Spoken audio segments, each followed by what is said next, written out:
Good afternoon, everyone. I apologize for the late start. We were dealing with some technical issues with the PowerPoint, but I think we have things figured out now. So I'll get started right away. My name is Lindsay Rodenberg. I'm one of the lawyers at Strickberger Brown Armstrong. I work out of the Kitchener office, but we also have offices in Toronto and London. Our focus is really on insurance matters and covering a broad area there. Personally, I practice in defense of personal injury actions as well as subrogation. Just a note, this webinar is being recorded, and there's also a little Q&A button that you can throw questions into if you do have any, and then I will answer those at the end. Today we're talking about pre-discovery productions, what gets produced and who pays. In personal injury actions, getting those documents at an early stage and being able to evaluate your claim, assess it, and decide what you're going to do with it is really important, as well as ensuring you have enough productions to go forward with the oral discovery process. So we're going to take a look at that today. And what we'll cover, rules of civil procedure and Insurance Act in terms of the sources of the obligation to disclose. Then we're going to look at some case law, mostly Trumbull and Rion, and then a brief note on the Duggan decision. And then we'll look at takeaways. And finally, like I said, we'll have some time for questions. Starting with the rules of civil procedure, they are what guide the litigation process after a claim has been issued. And I know this will shock some of you, but legal procedure is really not the most exciting topic, and I have not found a way to make it exciting. So we're going to power through this part, and then we'll get to the case law, which is kind of the more interesting and exciting part. So Rule 30 in the Rules of Civil Procedure deals with production of documents. And they set out the scope for what needs to be disclosed, that being any relevant document in the possession, control, or power of the party. And, you know, those words seem quite straightforward, but already this tends to be an area where the defense and plaintiff sides can disagree. In terms of relevance for defense side, I think we always think the plaintiff's pre-accident health is in issue and is relevant. Sometimes the plaintiff doesn't agree with that. And even if they do, you get into situations where, well, how far back is relevant? So that's one source of disagreement. Also, particularly in personal injury actions, you have the third-party records, which are really important to assessing your case. Those will be the doctor's records, treatment records, employer's records. And those records aren't necessarily in the plaintiff's possession, but they are in their power or control. However, a lot of times, you know, the plaintiffs aren't necessarily proactive in terms of tracking those documents down, disclosing them, and it's often the defense side that's pushing for identification and disclosure of those documents. I will briefly mention there are limits that the court can place on the scope of discovery, but that doesn't really concern us today. Once the relevant productions have been identified, then a party has an obligation to do an affidavit of documents. Those broadly are divided into your Schedule A and your Schedule B. Schedule A will have the documents that a party is prepared to disclose to the other side, and Schedule B lists those that are being claimed as privileged. The rules then have an obligation for the party to produce the Schedule A documents to the other side for inspection. And usually what we see is plaintiff's counsel gives us copies of the documents, whether that be physical copies or electronic copies. But technically the obligation is just to produce those for inspection. So let's look at what the rules say about costs of production. They do address copying costs, and basically what they say is that you know, as on the defense side, if the plaintiff is providing us with documents, then we have an obligation to pay kind of the reasonable photocopying costs or scanning costs associated with production of those documents. What the rules don't address at the discovery stage is the cost of obtaining third-party productions, like I said, those medical records, employment records, and often when they get produced by those parties, they come with an invoice for their time and expense of providing the records. And like I said, Rule 30 doesn't address the cost at the discovery stage. Ultimately, those are costs that are going to be recoverable by the plaintiff as a disbursement at the end of the action if they're successful in proving their claim. However, plaintiffs often want us to pay for those documents upfront right at the discovery stage. And there may be a variety of reasons as a defendant why you don't want to pay at the discovery stage, particularly if liability is an issue and you might never pay disbursements on the file. So we'll leave the rules of civil procedure behind, and I have a brief note on the Insurance Act. I often hear from my clients that they've been told by plaintiffs' counsel they have to pay for production of records, that it's an obligation under the Insurance Act, and if they don't, then they're in violation of the Act. So where this comes from is section 258.3 of the Act. It basically says that a person has an obligation to provide certain information to the defendant before commencing a personal injury claim. I'll note that the section is, it applies to claims for use or operation of an automobile. So this doesn't apply if you're dealing with slip and fall or other types of personal injury claims. And then if we look at the regulation, it sets out the information the plaintiff is required to provide. So under 2 sub 2, that's the clinical notes and records of health professionals who treated the plaintiff. And then we see under 2 sub 4 that that section doesn't apply unless the defendant agrees to pay for the cost of those records. So I think that's where this claim by plaintiff's counsel is coming from. I have not seen any case law on this issue. My take on this is if you're looking for disclosure from the plaintiff under section 258 and saying you can't bring an action until you provide this, then yeah, you're probably obligated to pay for the productions. But if you're just engaging with plaintiff's counsel in terms of negotiating, I think it's entirely fair to say to them, it's up to you to prove your claim.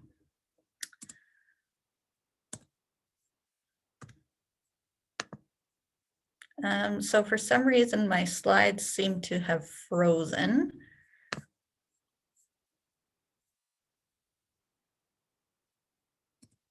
Oh, okay, there we go.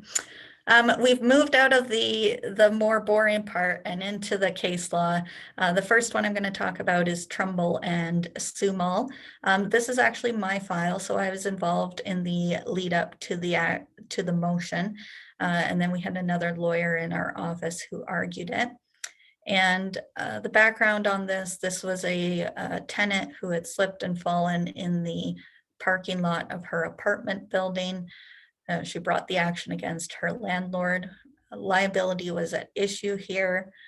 The injuries the plaintiff was claiming for were mostly confined to her physical injuries and psychological injuries.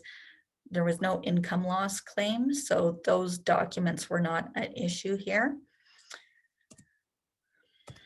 So what had happened in this one was we were about a month before discoveries had been scheduled, and I pulled up the plaintiff's affidavit of documents to the Schedule A. I was going to review the productions they had provided to us.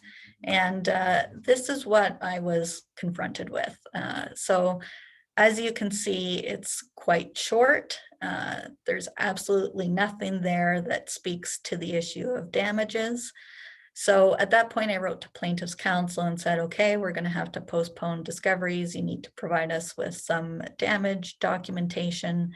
I identified what I was looking for. And within about 24 hours, plaintiff's counsel got back to me, and they had miraculously been able to find some family doctor's records that they had but hadn't disclosed. So they produced those and then said, okay, we're ready to go to discoveries.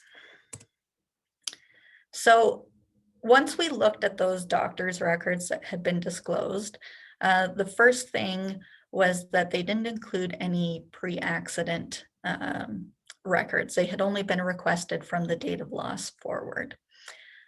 Secondly, we could tell from those records that the plaintiff had been to a hospital and had seen a specialist in relation to the injuries she was claiming for. And we had excerpts from those records, but not the records themselves. And it was really at this point that we reached an impasse with the plaintiff. They said, these are the only documents we intend to rely on at trial. Let's move ahead to discoveries. And we wanted further productions before discoveries. So we ended up in motions court, and here I've just broken down a bit some of the details of the different positions that were being taken between us as defendant and the plaintiff. So the plaintiff was saying they didn't have to produce those hospital records, the specialist records, because they didn't intend to rely on them at trial. And our position was that the plaintiff has to disclose all relevant documents, not just those they intend to rely on. And then secondly, this is kind of related to the first one, but the plaintiff said pre-accident records didn't have to be produced because they weren't raising the plaintiff's pre-accident health as an issue. And again, our position was the disclosure requirement goes to any matter at issue and not just those raised by the plaintiff. Lastly, the plaintiff refused to request any additional documents unless we agreed to pay for them up front. Our position was they're in the power and control of the plaintiff. They have the obligation to request them and provide them at their expense.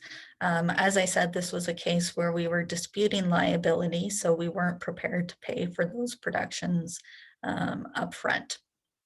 Now, I will mention something that's not clear from the written decision here is this was not a motion that we brought for productions.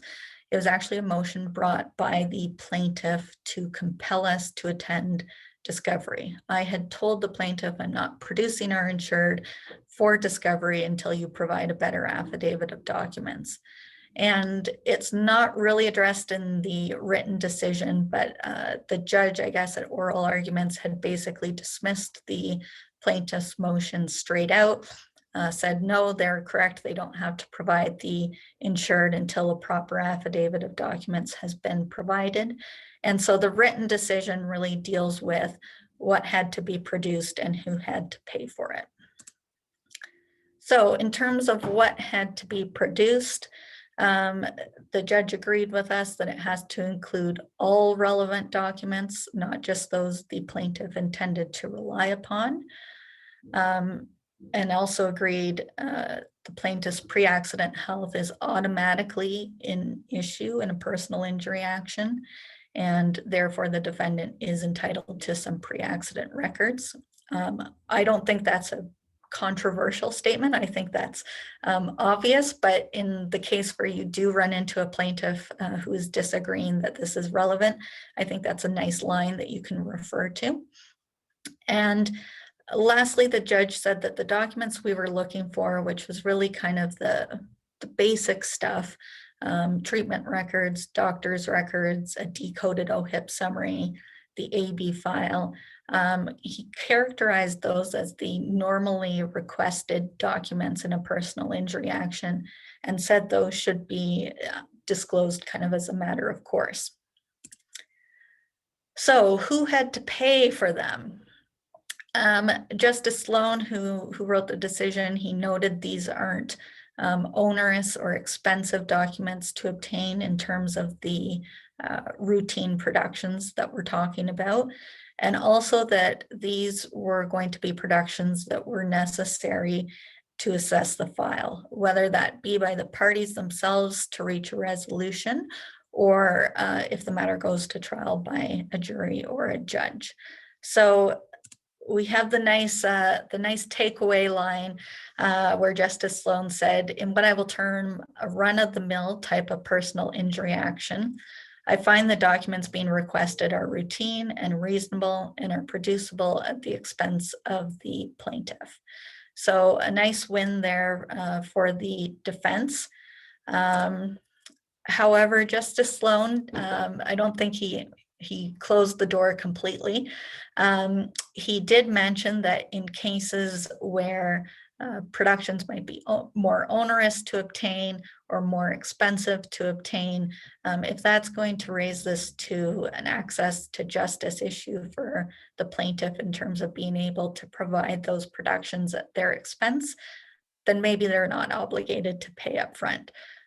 So that door has been left open, and I expect that we will see some plaintiff's counsel at some point kind of grab onto that line and make that argument. So it will be interesting to see where that goes.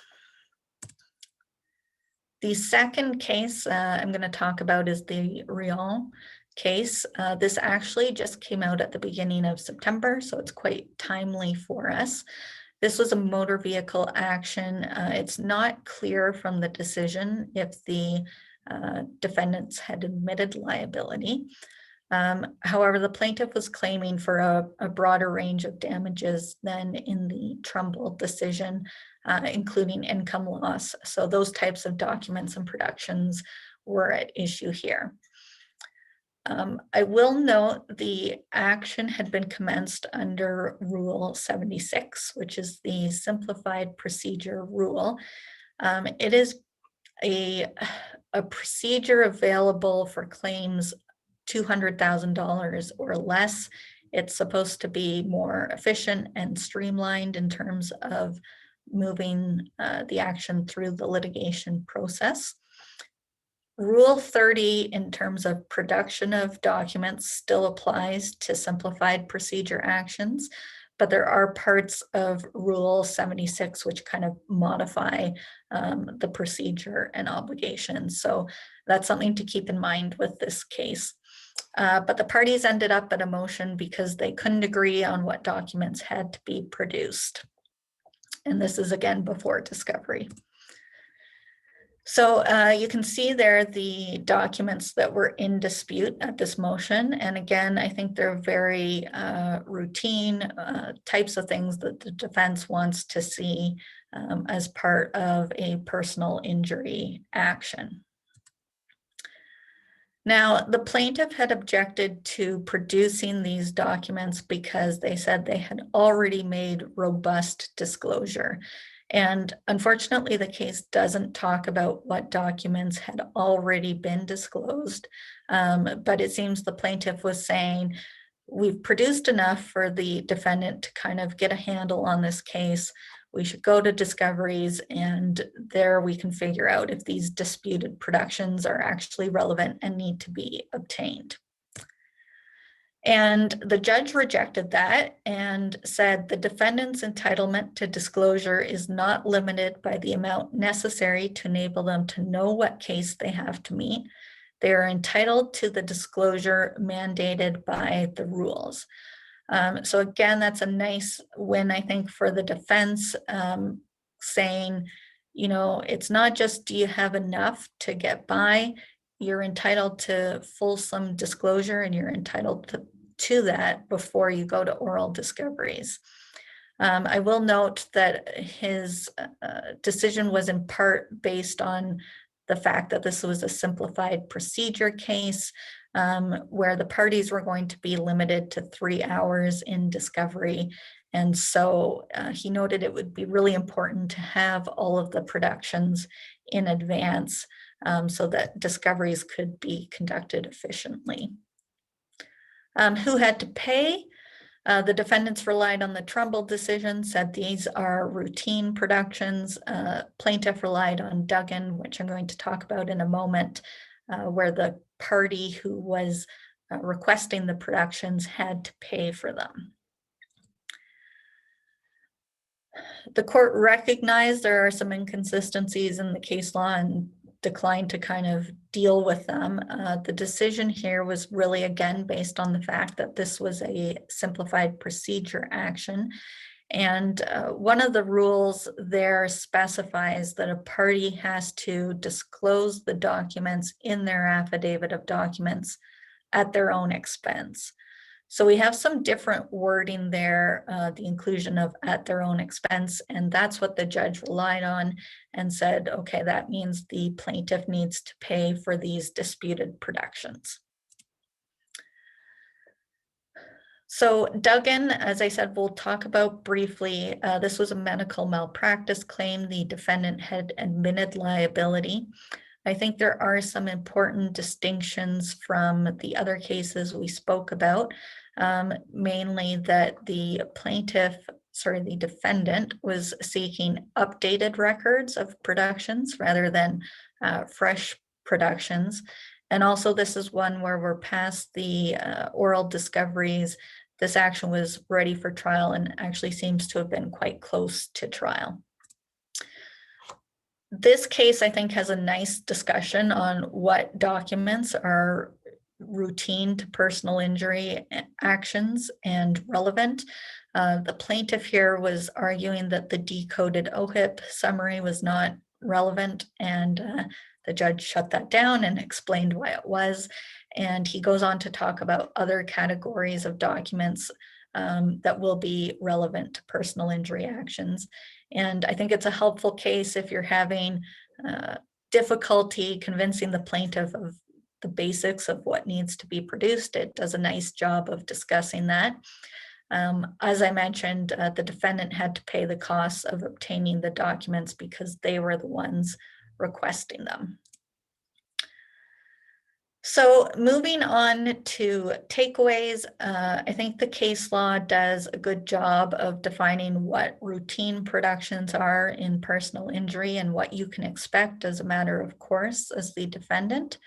The Rion decision really solidifies, or both of them do, that the production should be made available to you before discovery, and you're entitled to that. Right now, the Trumbull and Rion decisions are pretty persuasive that the plaintiff should be providing those documents at their expense and going out and obtaining them. As I said, I do think the Duggan case is distinct in the sense that it dealt with productions post-discovery, but there's certainly still room for different decisions in the case law depending on the circumstances of the case. Particularly, as I mentioned in Trumbull, the door was left open for more expensive or unusual productions being produced.